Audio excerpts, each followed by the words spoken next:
Hey guys, we are live. Welcome to the TED Show with me, of course, Ted Bogert. Trying to figure out even where to look on the camera for this new StreamYard, which has thankfully been a saving grace today because the other platform is down.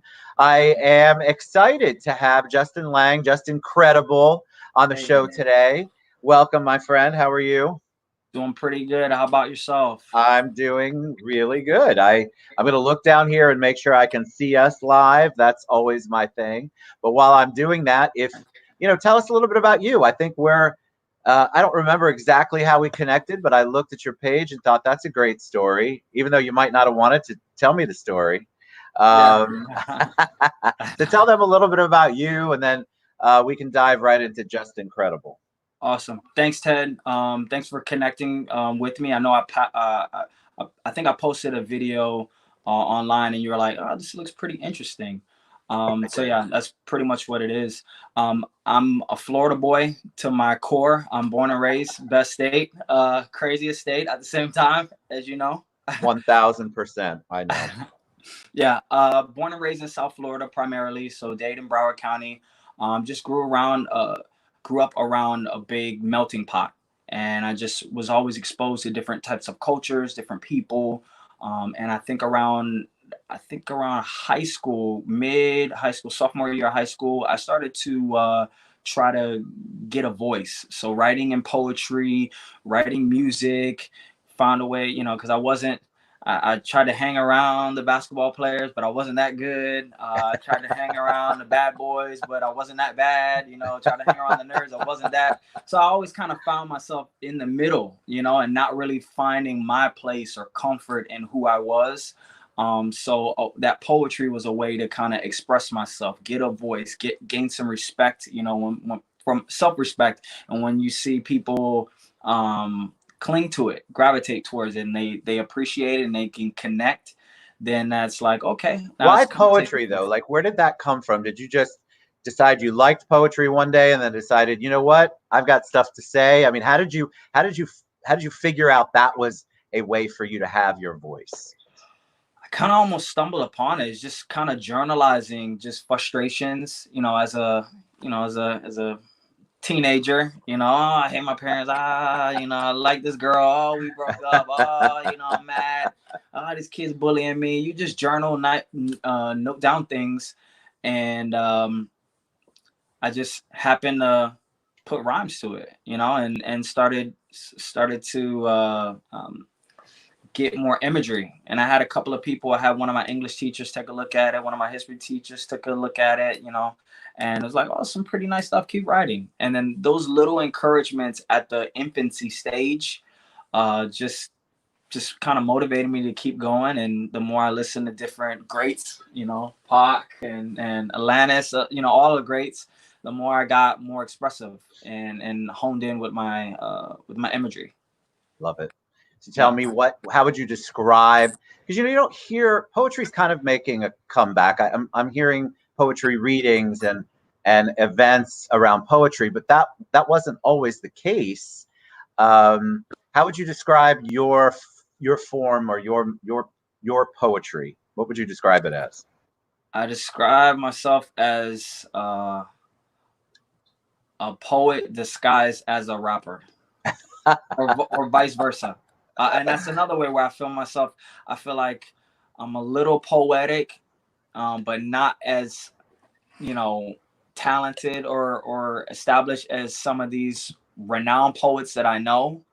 But and I see myself as a rapper, but not as some of the greats. I just kind of find myself, I find a nice fit in between hip hop, a little bit of rock, and poetry. I just find myself in the middle. But poetry is definitely, I think, now in these times when entertainment has been shut down, you're talking sports shut down, all brand new movies, the movie theaters, live concerts are taken. I think people are gonna appreciate it. I think they are. They're searching for it.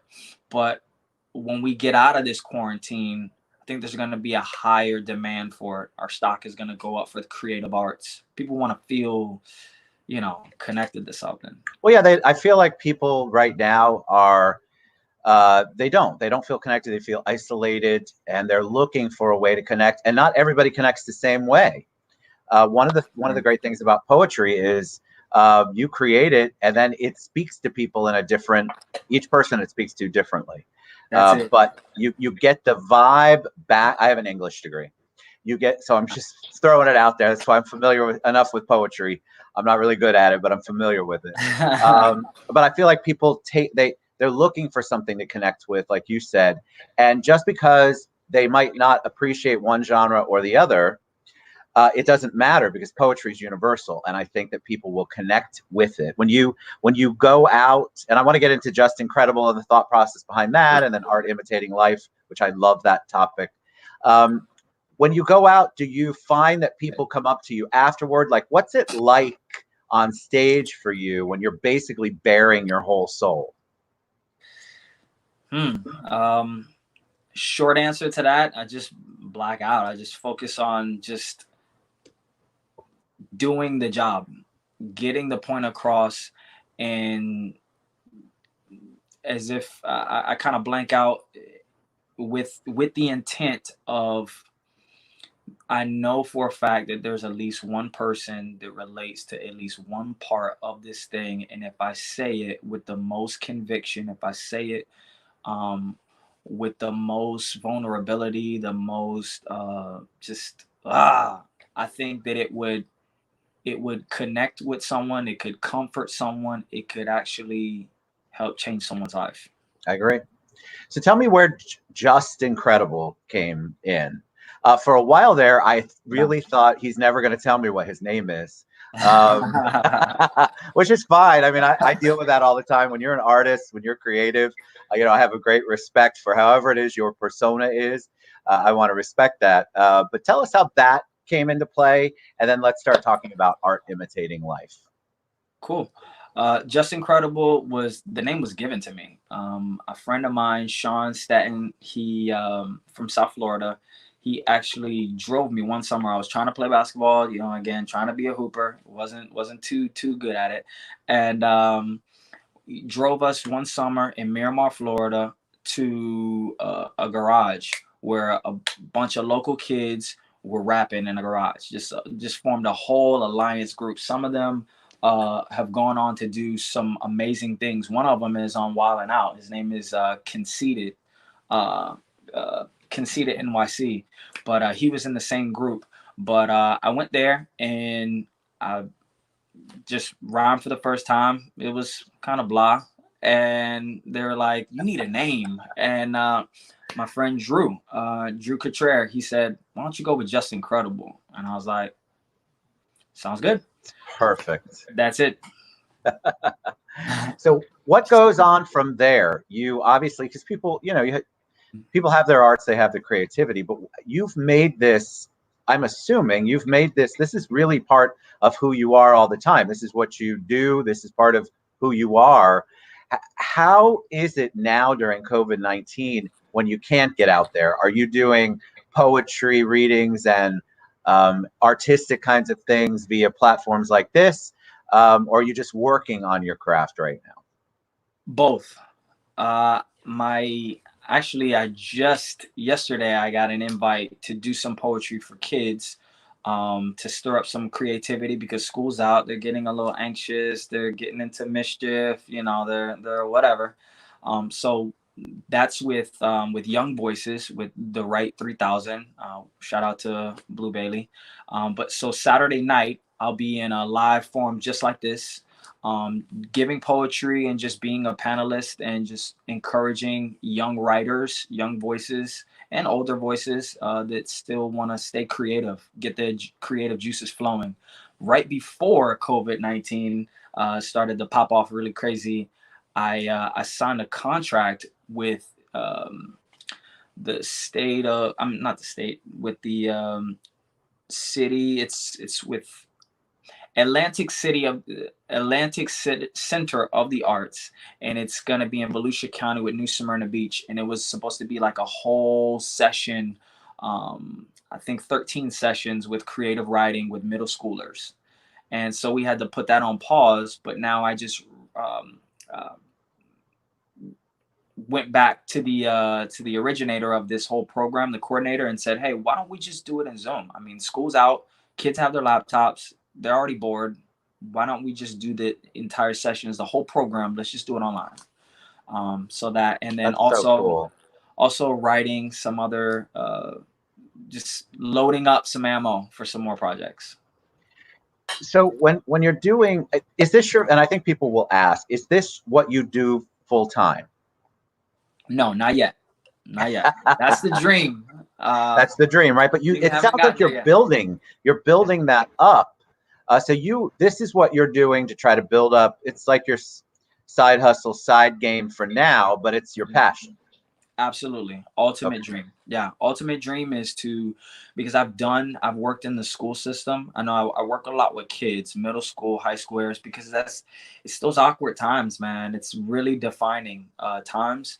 And I've been a drug abuse counselor, anger management counselor, self-esteem counselor, GED tutor, in-house mentor. I mean, for about 8 or 10 years in the school system, I've just done that between motivational speaking and just working with kids.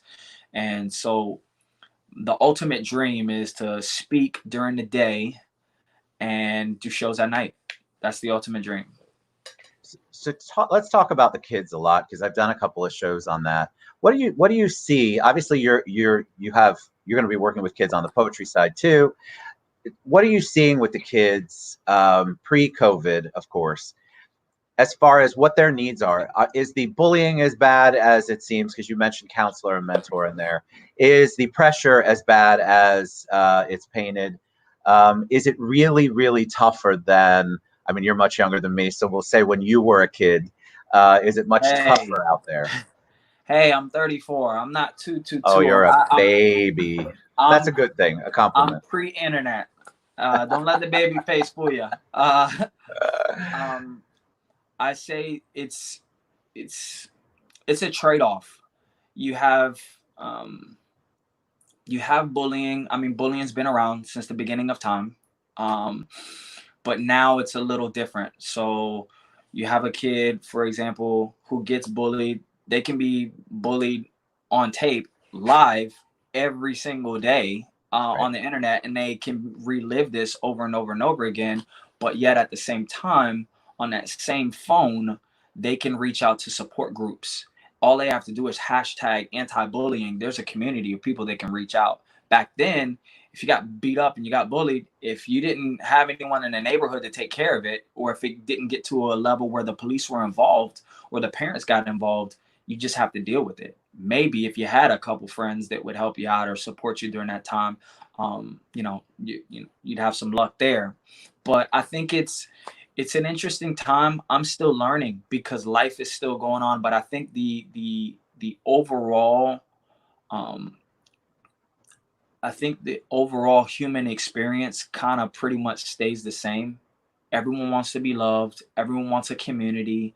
Everyone wants to be motivated. Everyone wants to be accepted. Everyone wants to find their voice, feel proud of what they do, whatever it is.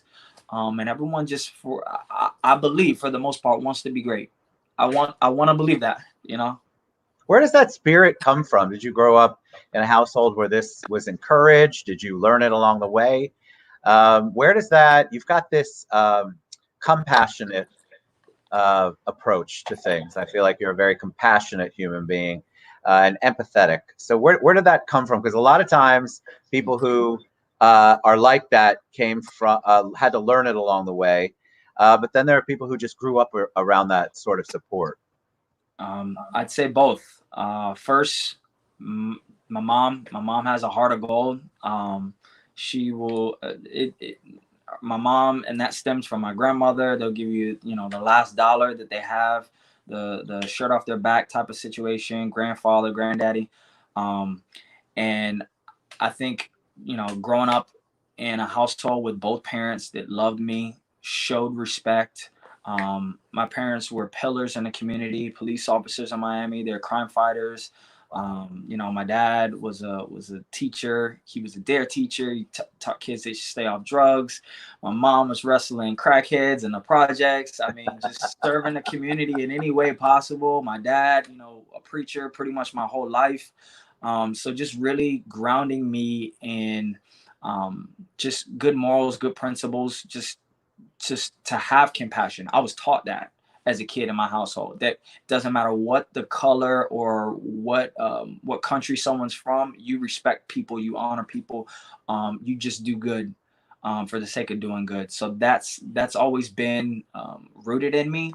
And then just like you said, throughout time, I've learned stories. I've had interactions with people. I've lived life. I So, love it. yeah. Yeah, because you just never know when somebody comes across what you can't. That's why I love these kinds of shows, because you can't fake that. I can smell fake a mile away, and so can the audience. So I wanted to point out that you come across that way, and I believe that is very sincere. Tell us about the process of creating an actual poem. We call them poems still, right? Poetry, poems. I don't know. Yeah. Yeah. So tell them what the process is. Do you get ticked off about something? Do you get moved by something? Angry? Just what is the process when you're creating? Because I think a lot of people feel things, but they don't know how to put them into words. All of the above. And I think that when it comes to music, when I write my raps and hip hop music, my verses, my bars, a friend of mine, Terrence Jones, he was just telling me that that rap is poetry. It's just sped up and it's contained by measures and beats. So it's like it's rhythm and poetry. That's what rap is, simply. But to answer the question in long form is I do all of that. You get angry, right? Whatever makes you feel uncomfortable, you're right. Whatever you're afraid of, right. Whatever makes you happy, joyful, right. Whatever you fear, write about it. Whatever you're hopeful about in life, whatever you want to see in the future, write about it. Write about it all, write about now. If you're uninspired, write about that. Just write it all out.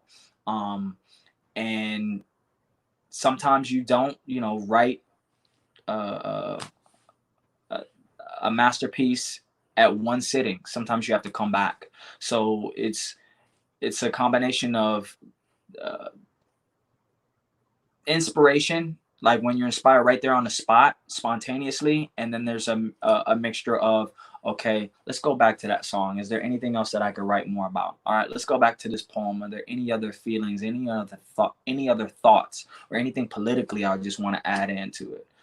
So it's just, I think it's discipline and inspiration all in the same time. I think people, I'm not going to speak for all people my age, but I think one of the challenges that people my age have with rap and listening to it as a creative art is that they don't get past the music part. They don't get past the vocal part. And so I try to encourage people, why don't you read the words to the song first? And then if that speaks to you, then listen to it. Because I think that creates sometimes a disconnect. Yep. They're used to melodies, and there are melodies in rap. It's a different kind of melody, but they're used to that melody, and the song starts. There's a chorus, there's a bridge, and then the song's over, and it's all tied up neatly into a bow. And a lot of times with rap music, because the music is so intense, that's how I would describe it, me personally, that it sometimes my age group doesn't stop and listen to the actual words and what the artist is trying to say. Have you seen that when you've performed? You have a lot of people, ancient Titanic survivors like me, that have that come up and go, you know what, I really love that, Justin. Yeah, absolutely. You hit the nail on the head. Just like you said, there may be some older generation, or not even older generation. There's some people who just want to hear a nice EDM track with 5 words or so they can hear it, they can sing along to like a nice melody. I even think like Stevie Nicks from Fleetwood Mac. I think sometimes her lyrics are so potent that I have to rewind it back. Sometimes she sings so good that you're not even paying attention to the lyrics, and she's dropping some deep, deep, deep emotions. Absolutely. And that's the main reason why I recently did that project that you saw in the museum. Is basically I took rhymes that I've done, whole songs, sometimes whole entire verses, or sometimes poems that would have normally had beats to them, and to cut out all of the disconnect. It was basically an exhibition. It was an art exhibit for those who, that's what the title is hip hop really art? And for those who just think, it's a bunch of noise, it's just a bunch of boom boom bap, you break it down, and again, you have it written down just like you said. Maybe sometimes you have it just straight a cappella. You slow it down. That's why we had subtitles there so people can read along. And sometimes if you slow it down, if you take away the music, if people just hear it in a conversational form, they'll get it. I agree. I think Yeah. that there have been times, like my kids are obviously, they're a little younger than you, not much, but a little younger than you. And so I think that they introduced it. I mean, I was around when the first rap song, Rapper's Delight, is the most popular one. Yeah. Back in the day, I knew every single word to that song, and I could probably pitch in a little bit. But it just was so different. The genre itself was so different. It was so unique. And once it became mainstream, it took a while from that song until we really became mainstream. And then most of top 100, top 40 really do. There's a lot of rap in there. But I think that when people hear it, they aren't, they're listening to the music. They're not listening to the lyric, or they're listening to the beat. And so I love that you created that, because I think if people would just put the words up, because that's what the exhibit was about, right? You had the words up there. And so if you read the words, you go, wow, that is really deep. That's really emotional. And when you mentioned Stevie Nicks, one of the things I love about her, and that is a great example, is that her stuff doesn't always rhyme. So, people are used to rhyming, this Yeah. verse ends with this and then it all rhymes. And she would go a beat over, or she would put a word at the end and it had nothing to do with the word that was at the end of the sentence before, or the phrase before. And so she created this where she's creating that emotion. And that to me is what rap is about. Very emotional, very passionate, very thoughtful and thought provoking. You just have to read it. I think you have to look at the words first and then understand. You may not understand the perception, but you can respect the feeling. There's so much feeling involved in rap, I think. Yeah, So she's straight gangster. I love it. I love her. And sometimes it's not even, people would rather just read it in a written form. Maybe some people want to hear it a cappella. But the next thing that I've noticed is that sometimes if you do a rap album, I've seen rappers do it before, hip hop artists. You do a rap album and you take that same album, don't change anything, and then you put a live band on it. There's some people whose ears are so much peaked. Or sometimes if you just see it at a carnival, a live band and instrumentation, sometimes people open their ear gates to actually take in those lyrics, and they see the beauty now when they hear the horns, or if they hear the guitar, then they hear it. Or if they see it in a book form, now they're open for, maybe it's just what they respect. That's why we it's put the it in receiving. It's how you're used to receiving. So if you are used to mellower music, or what I would consider now adult contemporary, or whatever the name of it is right now, easy listening. If you're used to that and you hear my son likes that music that you're talking about. He likes tradition. He's 20, almost 22. He likes traditional rap, but he also likes it where they have brought in a vocalist or a big band involved, and it's that mix. And I can see where people would listen to that and never in a million years know that that was originally a rap recording or a rap artist that put that out. So do you have a favorite? I know it's like picking your favorite child, but do you have a favorite go-to that you? I didn't ask you this, so don't feel on the spot, but we should have talked about you giving us a little bit of an example of what you do. But you don't have to. I'm really not putting you on the spot, but I'm thinking out loud. This is the problem with live TV, guys. Okay. But do you have like a favorite that you go to when you're that you go back to and go, wow, that really still resonates with me? I'd say all of them. I'd say for the most part, the art imitating life, the real passion flow, maybe that's something that's just so deep in one of my principles, and being a creative is I just don't want to write anything that doesn't really mean anything to me. Like, so when I go back, I'm like, no, that was my life poured out, everything. I kind of don't want to pick and choose, but I mean, there's some ones that, depending on the mood. If I'm in a lovey-dovey mood, or so, something I wrote about my mom, or something I wrote about my wife, or something like that. If I was in a hype mood, it's maybe something different. I don't know. So where can people find you and your music and your poetry? Okay. You got realpassionflow.com. You have everything on social media, Real Passion Flow or Justincredible. And so you got Instagram, Real Passion Flow, Twitter, Real Passion Flow, Facebook, Justincredible or Real Passion Flow. I've got the Facebook one streaming, guys, across the bottom. So Nice. that one I found. I'm sure I could find the others, but as you know, we had a little bit of a Zoom issue today. So I like this platform better, though. It looks better. It looks prettier. Cool. All right, you're a joy, man. I appreciate you. I want people to reach out to you. I would love to host, if we don't open up soon, or even if we do, maybe host a live poetry event, and have several of you come on and just really entertain and educate people. I think that would be really awesome. Nice. I think it's a dope idea. I appreciate it, Ted. Absolutely. All right. You're a joy, my friend. Justin Lang, or as Thank he you so prefers much. to be known, Justincredible. Go to facebook.com, Real Passion Flow, and you can hit him up, Real Passion Flow or Justincredible on everything else. Thanks, brother. I appreciate you. All right, guys. Appreciate We'll it, be man. back soon. Thanks for tuning in.